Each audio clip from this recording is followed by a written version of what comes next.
Welkom by ons bespreking oor die politieke deelname van vroue. Dit is 'n kritieke komponent van demokratiese regering wat diverse perspektiewe verseker en geslagsgelykheid bevorder.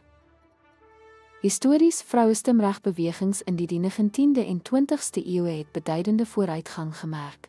Landmarkprestasies sluit in die 19de wysiging in die VSA in 1920.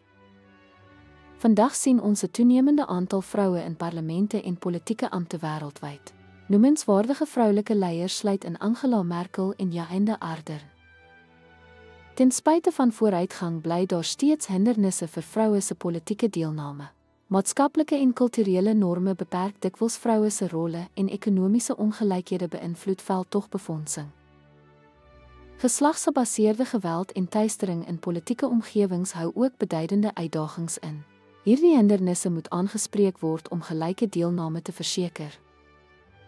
Die voordele van vroue se politieke deelname is aansienlik. Dit lei tot meer omvattende en inklusiewe beleidsmaking, met die fokus op sosiale kwessies soos gesondheidsorg, onderwys en gesinswelsyn. Vroue se deelname het 'n positiewe impak op demokratiese prosesse en regering. Dit verseker dat beleide die behoeftes en perspektiewe van die hele bevolking weerspieël. Die bevordering van vroue se politieke deelname is noodsaaklik vir die bereiking van geslagsgelykheid en die verbetering van demokratiese regering. Voortgesette pogings is nodig om hindernisse te oorkom en vroue se stemme in die politiek te versterk. Dankie dat jy hierby aangesluit het bespreking.